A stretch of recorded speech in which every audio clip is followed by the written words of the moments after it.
이 고사성어 중에요, 괄목상대라는 말이 있습니다. 괄목상대, 이건 무슨 뜻일까요? 이제 괄자가 무슨 자냐 했더니 약간 긁다 이런 게 괄자예요. 그리고 목은요, 눈목이죠, 눈목. 그리고 상대는 뭐 다른 사람이란 뜻이겠죠. 그러니까 다른 사람을 대할 때 눈을 긁는다라는 뜻이 괄목상대입니다. 근데 이제 눈을 긁는 게 아니겠죠. 뭐 할까요? 눈을 비비겠죠. 왜 눈을 비비고서는 다른 사람을 볼까요? 뭐야? 뭐 이 사람, 야, 이런 면이 있었어? 한 사람에 대해서 깜짝 놀라거나 그럴 때, 남의 학식이나 재주가 놀랄 만큼 부쩍 성장한 그것을 보고 괄목상대다. 유사한 사자성어는 또 뭐가 있죠? 일취월장이다. 뭐 이런 이야기도 있습니다. 이 괄목상대가 있게 된 그 배경이 있습니다. 이 고사성어의 배경이 있는데요, 때는 중국의 삼국시대, 나라는 오나라, 오나라의 황제가 누구였죠? 손권이었습니다. 손권이 황제로 다스리고 있는 오나라 때의 이야기예요. 그 손권 휘하에 장수 한 명이 있었으니 그 사람은 여몽이라는 사람이었습니다. 근데 여몽이요, 무예 실력이 너무 뛰어난 거예요. 그런데 손권이 딱 보니까 한마디를 해줬어요. 여몽, 너는 무술 실력이 탁월하고 좋지만 무예뿐만이 아니라 학문도 익혀야 한다. 그 이야기를 한 거죠. 그래서 이 황제의 말을 마음에 받아들인 여몽은요, 무예도 게을리하지 않고 열심히 또 글공부도 했다라는 거예요. 그래서 어느 날 어떤 사람이 여몽과 대화를 나눴는데요, 얘기를 나눠보니까 옛날 여몽이 아닌 거예요. 학식이 있고 기품이 있고 여러 가지 부분에서요. 그래서 이런 얘기를 했다고 그래요. 자고로, 옛날 말은 항상 자고로가 들어가야 됩니다. 자고로 선비는 헤어진 지 3일이 지나면 눈을 비비고 다시 볼 정도로 달라져 있어야 한다. 아멘까지 할 필요는 없습니다. 아멘이 잠깐 나오려다가 움찔하신 분이 계신데, 자고로 선비는 3일만 지나도 눈으로 비빌 만큼 뭐가 있어야 된다? 발전이, 성장이 달라져 있어야 한다. 여기에서 유래된 것이 바로 괄목상대라는 이 사자성어, 고사성어라는 거죠. 오늘 왜 이런 말씀을 드리냐면요, 오늘 성경 말씀을 보니까요, 베드로를 우리가 눈을 씻고 다시 봐야 될 것 같아요. 베드로에 무엇이 등장해요? 괄목상대가 등장하더라는 거죠. 자, 베드로 어떤 사람이었습니까? 베드로 열심히 있는 사람이었습니다. 용감한 사람이었죠. 그런데 베드로 되게 연약한 사람이기도 했어요. 예수님이 잡혀서 재판받으러 가니까요, 그거 따라갔다가 거기 다른 사람들이 너도 저 사람 제자지, 너도 갈릴리 사람이지, 너 예수 제자 아니야 라고 얘기하니까 예수님을 모른다고 부인만 할 정도가 아니고요, 예수님을요 나중에 어떻게 해요? 저주까지 했습니다. 저주까지. 그게 베드로였다는 거죠. 이 충격이 너무나도 컸던 것 같아요. 예수님 돌아가신 다음에 3일 후에 부활하셔서 제자들을 찾아오셨어요. 근데 그 제자들 찾아와서 베드로가 예수님 만났거든요. 그러면 부활의 주님을 만났으니까 이제 온 동네 사방에, 온 전국에 다니면서 예수님 부활하셨다, 부활의 증인 될 것 같아요. 근데 부활의 주님을 만났어도 베드로는요 뭐 했어요? 갈릴리 바다로 고기 잡으러 갑니다. 나 고기나 잡으러 갈래. 용기와 힘을 잃어버린 거죠. 그런데 오늘 베드로는 어때요? 오늘 베드로가 어려움 가운데서도요, 예수님을요 내가 보고 들은 것을 말하지 않을 수 없다라고 매우 강력하게 주님에 대한 믿음의 고백을 하고 있는 베드로의 모습을 볼 수 있어요. 우리는 눈을 씻고 베드로를 다시 보게 되죠. 베드로의 괄목상대, 과연 그에게는 어떠한 일이 있었을까요? 무엇 때문에 베드로는 이렇게 주님에 대하여서 담력과 용기를 가지고 고백할 수 있었을지, 오늘 이 주일에 우리가 함께 말씀을 살펴보기를 원합니다. 자, 베드로를 괄목상대, 달라지게 했던, 아니 복음의 증인이 되게 했던, 도망가던 목격자에서 복음의 증인이 되게 했던 결정적인 이유가 뭘까요? 저는 그것이 바로 진리 때문이라고 봐요. 막을 수 없는 진리를 이 베드로가 경험하고 있는 것이죠. 사도행전 4장에 보면은요, 복음을 전하는 사도들을 향한 금지와 위협의 말들이 등장하고 있습니다. 사도행전 4장 17절 말씀을 보니까 이렇게 기록되어 있습니다. 이것이 민간에도 퍼지지 못하게 그들을 위협하여 이후에는 이 이름으로 아무에게도 말하지 말게 하자 하고, 누가 한 말이냐면요, 그 당시 종교 지도자들이 모여서 회의를 했습니다. 예수님의 제자들이 막 이 복음을 전하니까 이거 어떻게 하냐 대책 회의를 한 거죠. 그것이 바로 공회였습니다. 그 공회에서 사람들이 모여서 위협해가지고 말하지 못하게 하자라고 얘기하는 거죠. 자, 18절 말씀 이어서 같이 한번 읽어볼까요? 함께 읽습니다. 그들을 불러 경고하여 도무지 예수의 이름으로 말하지도 말고 가르치지도 말라 하니. 아멘. 자, 그래서 베드로와 요한을 불러다가 경고하는 겁니다. 도무지 예수의 이름으로 말하지 말라, 가르치지도 말라 경고했습니다. 그러자 베드로가요, 19절에, 사도행전 4장 19절에 이렇게 말합니다. 베드로와 요한이 대답하여 이르되 하나님 앞에서 너희의 말을 듣는 것이 하나님의 말씀을 듣는 것보다 옳은가 판단하라. 사도 베드로는 무엇을 이야기하는 거죠?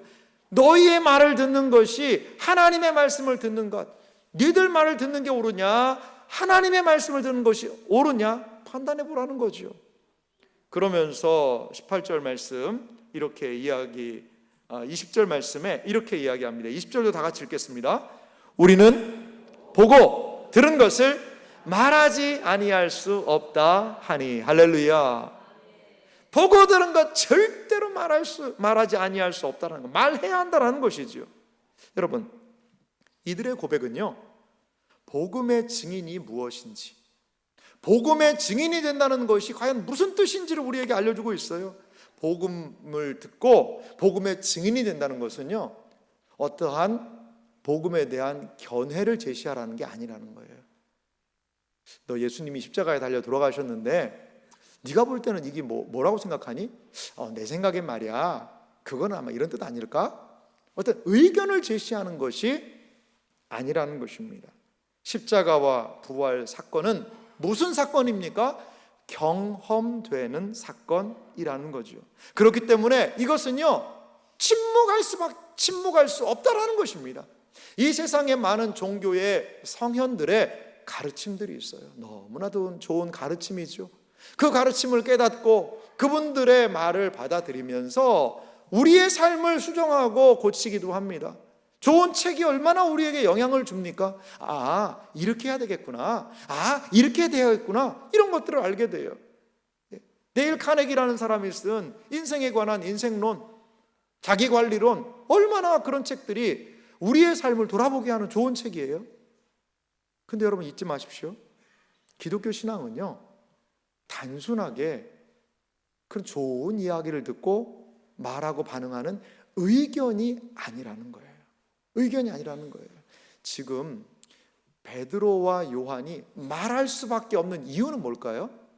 그것은 바로 이들이 예수 그리스도를, 그리스도의 죽으심과 부활하심을 목격했고 그 안에서 진리를 발견했다라는 거죠. 그리고 그 진리를 따라 지금 모든 어려움 속에서 자유를 외치고 있는 거라는 겁니다.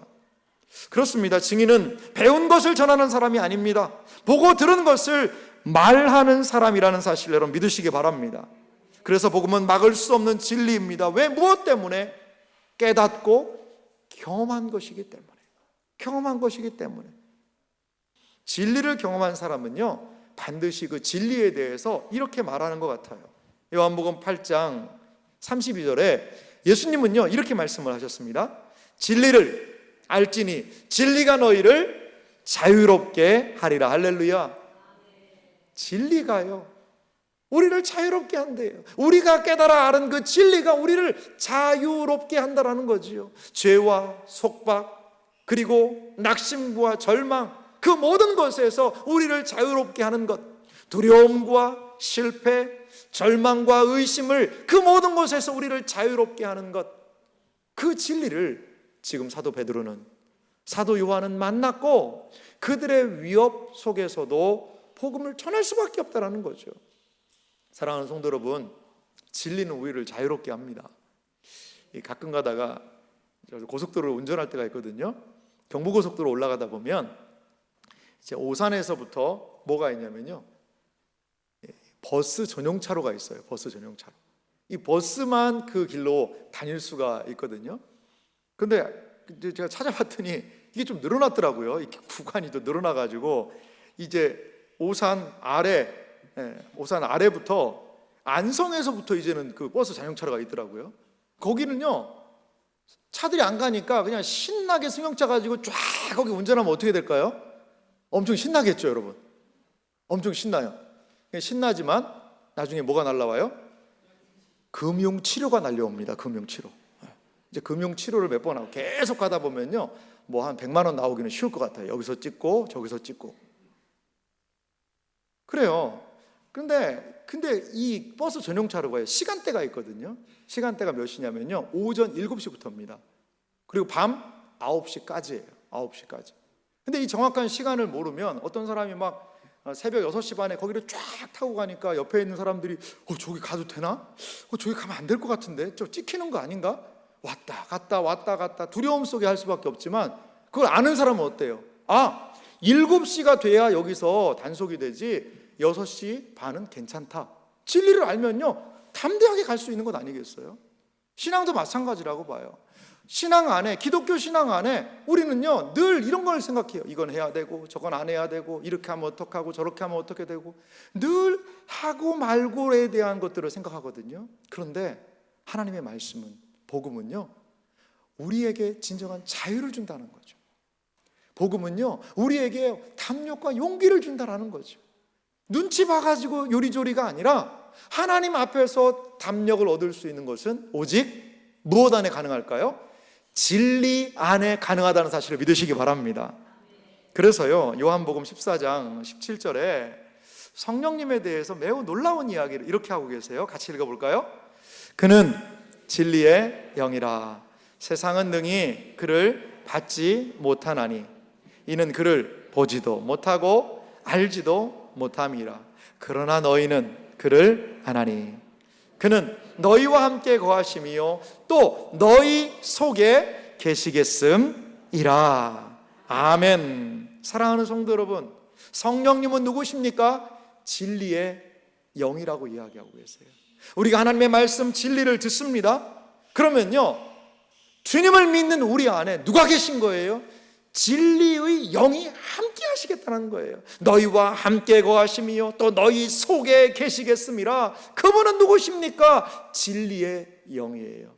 진리의 말씀을 순종하게 하고 진리의 말씀을 따라 살게 하고 진리를 깨닫게 하는 그 진리의 영이 오셔서 우리로 하여금 진리의 사람이 될 수 있는, 진리의 증인이 될 수 있는 역할을 한다는 사실을 여러분 믿으시기 바랍니다.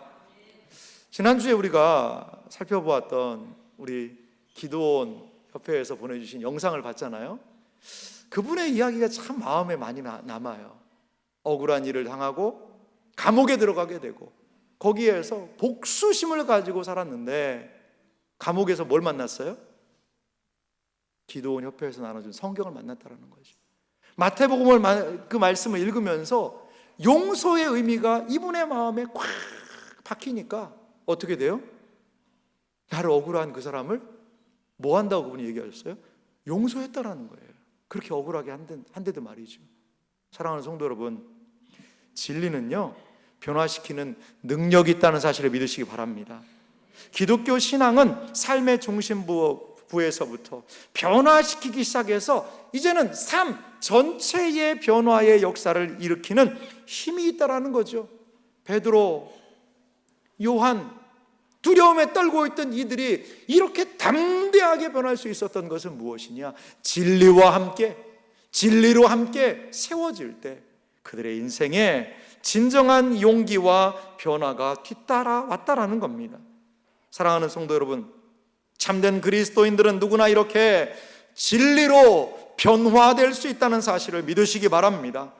우리의 모든 인생이 진리를 따라 자유롭고 진리의 영이신 성령을 의지하여 담대히 증인으로 살아갈 수 있는 우리의 모든 삶이 되시기를 주님의 이름으로 축원합니다. 베드로의 괄목상대는 무엇 때문에 가능했다? 진리를 붙잡고 진리와 부딪혔을 때에 그에게 있어서 이러한 놀라운 목격자에서 증인으로서의 삶이 가능했다라는 거죠.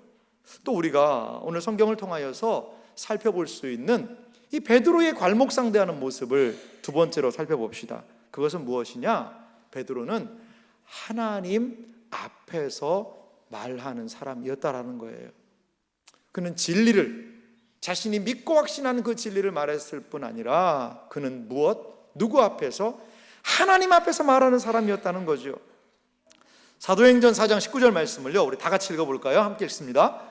베드로와 요한이 대답하여 이르되 하나님 앞에서 너희의 말을 듣는 것이 하나님의 말씀을 듣는 것보다 옳은가 판단하라. 아멘. 자, 베드로와 요한의 대답을 봅시다.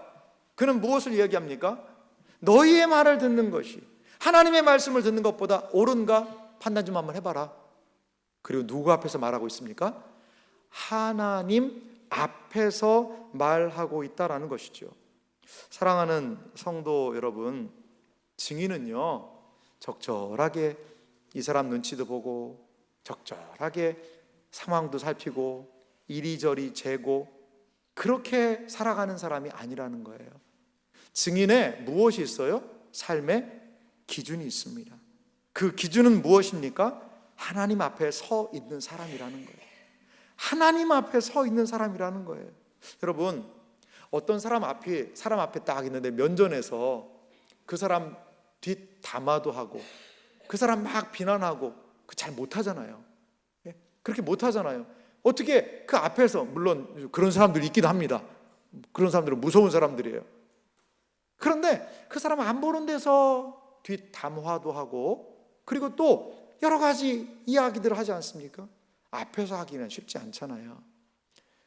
근데 베드로는요, 사람들이 막 이렇게 해서 자신들의 뜻을 따르고 하나님께서 주신 양심과 이것들을 하지 말아라고 하는 그 말 앞에서 누구를 본 거죠? 하나님을 본 거예요. 나의 기준은 하나님이라는 거죠. 아무리 권위를 가지고 눌러도 나의 기준은 하나님이라는 거죠. 여러분, 베드로가요 지금 말하고 있는 자리가 어딘 줄 아세요? 바로 공회입니다. 공회로 끌고 와서 지금 말을 하는 거죠. 이 공회가 어떤 자리인 줄 아세요? 바로 예수님이 끌려오셨던 자리가 바로 그 자리예요. 공회에서요 사람들이 예수님을 뭐 했어요? 사형 언도 내린 자리가 바로 여기예요. 베드로의 스승이신 예수 그리스도께서 십자가 달리시기 전에 신문을 받으셨던 그 장소에서 베드로가 서서 지금 이렇게 담대하게 말하고 있는 거예요. 사랑하는 성도 여러분, 우리의 신자의 삶의 기준은 무엇입니까? 상황을 따라 움직이지 마세요. 내 경험을 의지하여 움직이지 마세요. 하나님을 바라보면서 하나님의 말씀을 표준 삼아 우리가 말할 수 있는 하나님 앞에서의 삶을 사시기를 주님의 이름으로 간절히 소망합니다. 그러면요, 하나님 앞에서 우리가 어떻게 증인이 될 수 있을까요? 하나님 앞에 가면 과연 무엇이 우리에게 주어지기에 이렇게 증인의 삶이 가능할까요? 로마서 5장 5절 말씀 보니까 아주 중요한 성경 말씀이 있어요. 이 말씀을 같이 읽어보겠습니다. 소망이 우리를 부끄럽게 하지 아니함은 우리에게 주신 성령으로 말미암아 하나님의 사랑이 우리 마음에 부은 바 됨이니. 아멘. 사랑하는 성도 여러분, 하나님은 눈에 보이지 않죠. 하지만 우리가 하나님 안에서 받은 그 소망이 결코 부끄러운 소망이 아니라는 거죠. 무엇으로 이걸 알 수 있습니까? 성령으로 말미암아 하나님의 사랑이 우리 마음에 부은 바가 되겠다는 거죠. 성령으로 하나님의 사랑을 우리의 마음에 확 쏟아주시겠다라는 거죠. 이 부은 바 됨이니 이 말이 참 너무나도 놀라운 이야기예요. 우리가 하나님 앞에서 살아갈 때에, 진리를 붙들고 살아갈 때에 하나님이 하나님의 사랑을 부어주시겠다라는 거거든요. 이 쏟아 부어주다라는 말의 원어의 의미가 뭔지를 제가 좀 살펴봤어요. 그랬더니요, 이런 의미가 있어요. 부음받으다라는 이 뜻은요, 그냥 붓는 게 아닙니다. 여러분 보세요. 이 컵에 있는 물을 조금씩 부을 수 있죠. 찔끔찔끔 떨어뜨리면서 부는 것도 그거 붓는 겁니다. 그런데 이렇게 붓는 게 아니에요. 예? 큰 대야에다가 들 수 없을 정도로 그런 물을 가지고요, 그냥 확 끼얹는 거, 그게 부음받는다라는 거죠. 그리고 흘러서 철철철철철 넘친다는 의미가 부음받음이니라는 단어 안에 들어있는 의미라는 거예요. 그런데요, 좀 어려운 거긴 한데요, 우리나라 말하고 헬라어는 다르거든요. 우리는 이제 시간에 대해서 이야기할 때 나는 먹을 것이다 미래, 먹었다 과거, 먹는다 현재, 뭐 이렇게 표현을 하잖아요. 그런데 이 헬라어라는 용어는요, 그 단어 안에 이미 시제가요, 뭔지가 다 거기에 기록이 되어 있어요. 그거 보면은 어떤 시제인지가 알아요. 그런데 부음받음이니 이 헬라어가 무슨 시제냐? 완료 시제라는 걸 썼어요. 완료 시제란 무엇이냐? 과거에 일어난 일이 지금도 지속된다는 거죠. 자, 보십시오. 과거에 성령께서 하나님의 사랑을 해서 부어주셨어요. 한번, 그걸로 끝이 아니라는 거예요. 과거에 이 부어주신 성령의 놀라운 은혜의 역사가 언제까지요? 지금도 계속되고 있다. 이게 바로 완료 시제의 의미라는 거죠. 그 단어가 쓰였어요. 그리고 이 단어는 무슨 단어냐? 또 수동태예요. 수동태. 수동태는 뭐죠? 하나님의 사랑은 내가 만드는 것이 아니라 하나님께서 주시는 거라는 거예요. 사랑하는 성도 여러분, 그래요. 우리가 하나님 앞에서 살 수 있는 이유가 무엇이죠? 하나님 앞에서 살면 뭐가 좋습니까? 하나님의 사랑이 부음받는다는 사실을 믿으시기 바랍니다. 그래요. 하나님의 사랑이요, 흘러넘치게 돼요. 하나님 앞에서 결심하고 그 진리를 붙잡고 그 진리를 따라 살 때마다, 순종할 때마다, 주님의 믿음의 삶을 결단하며 살아갈 때마다 쫄쫄쫄쫄쫄쫄 삶이 아니라 하나님의 사랑을요 확 부어 주시겠다라는 것입니다. 할렐루야. 사랑하는 성도 여러분, 그래요. 이것이 바로 하나님의 삶, 하나님 앞에서의 삶이 아닐까요? 믿음 생활하면 이것도 하면 안 되고 저것도 하면 안 되고 이것도 참아야 되고 저것도 참아야 되고 고난이고 힘들고 어렵고, 여러분 그런 부분이 있죠. 쉽습니까? 하지만요, 그렇게 주님을 따라가는 믿음의 여정 안에는 하나님이 부어주시는 은혜가 있어요. 사랑이 있어요. 감당할 수 있는 힘이 있다라는 거예요. 베드로가 달라진 게 뭐가 있습니까, 여러분? 요한이 달라진 게 뭐가 있어요? 예수님 돌아가신 이후에요, 이들이 공회에 섰을 때 시간적으로 보면요, 길어야 2달이에요. 2달. 2달 전에 예수님 십자가에 달려 돌아가셨는데 그 이후에 다시 공회를 서면 두려울 수밖에 없잖아요. 그런데 뭐가 달라진 거죠? 진리가 베드로 속에 들어오고 성령이 함께하고 진리의 말씀에 순종할 때 하나님의 사랑이 부어지고, 그러자 우리가 보고 들은 것을 말하지 아니할 수 없다라는 담대한 용감한 주님의 증인이 된다는 사실을 믿으시기 바랍니다. 베드로의 괄목상대 무엇을 통해 가능했죠? 하나님 앞에서의 삶을 통해, 하나님 앞에서의 기준을 만들고 사는 그 삶에 베드로의 삶에 놀라운 변화가 있었다라는 것입니다. 사랑하는 성도 여러분, 근데 여기에서 우리 그칠 수 없는 것 같아요. 진리를 알고 그리고 하나님 앞에서의 삶, 이것들을 살아가면 그러면 자동적으로 증인이 되고 이 세상 넉넉하게 살 수 있느냐? 그거 참 아닌 것 같아요. 우리도 알지 않습니까? 여러분, 건강하려면 어떻게 해야 될까요? 여러분의 삶에서 건강한 삶을 살려면 여러분 몇 가지 좀 해야 되는 것 같으세요? 먼저 어떻게 해야 돼요? 잘 먹어야 되죠? 잘 먹어야 돼요. 좋은 음식 먹고요, 불량식품 먹으면 안 됩니다. 자, 그리고 밤 늦게 야식을 먹으면 될까요, 안 될까요, 여러분? 여러분, 야식은 기쁨이죠. 이건 못 끊어. 그럴 수도 있어요. 하지만 밤 10시, 11시, 12시에 치킨 시켜 먹고 통닭 시켜 먹고 프라이드 치킨 먹고, 다 치킨이네요. 네. 그렇게 되면 어떨까요? 아침에 얼굴이 좀 커지겠죠. 커지겠죠. 속이 밤새도록 부대끼고 힘들 거예요. 근데 그 맛, 어머, 이건 못 참아. 그러면서 먹게 되면 어떻게 돼요? 그러면 몸이 좀 건강이 안 좋아지지 않을까요? 자, 야식을 안 먹고 제때에 식사 잘하면 건강해질 수 있습니다. 또 운동은 어떨까요?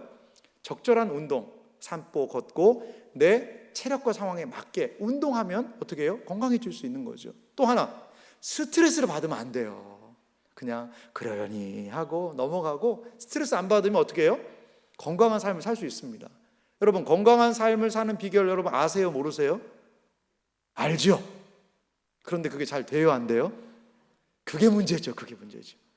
치킨의 유혹과 운동 나가려고 그러는데 TV의 유혹과 여러 가지 스트레스를 안 받으려고 하지만 속에서 열이 받으니까 소화가 안 되니까 막 씩씩거리는 것들, 이런 것들이 우리 건강을 안 좋게 하지 않습니까? 다 알아요. 근데 잘 안 되는 게 문제라는 거죠. 기독교 신앙도 마찬가지예요. 여러분, 진리 알잖아요.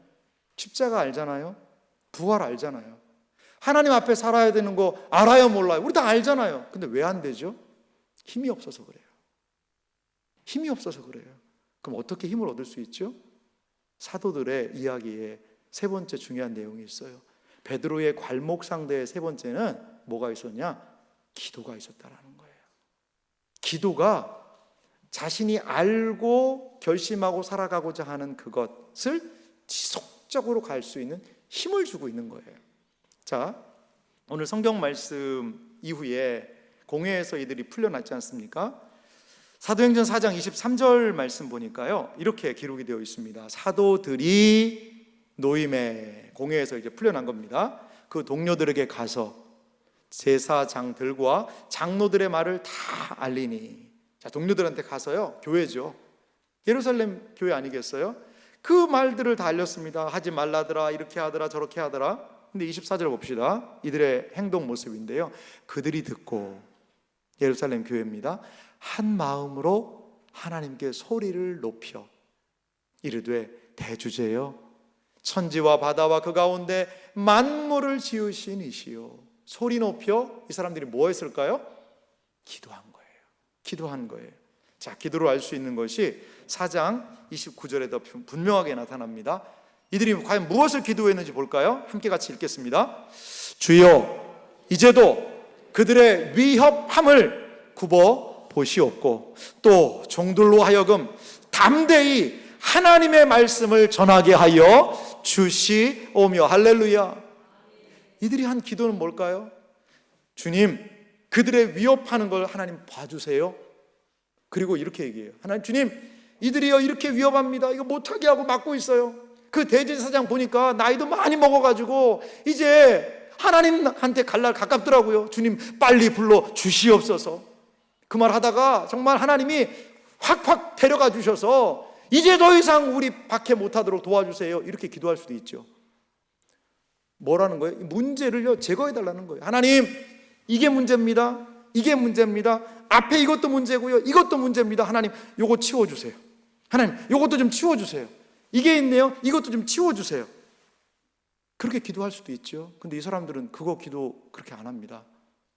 이 사람들 놀라운 기도예요. 자, 29절 다시 보면요, 종들로 하여금 담대히 하나님의 말씀을 전하게 해주십시오. 위협이 있잖아요. 아니 근데 전하게 해달라니 이게 무슨 말이죠? 아마 이런 말 같아요.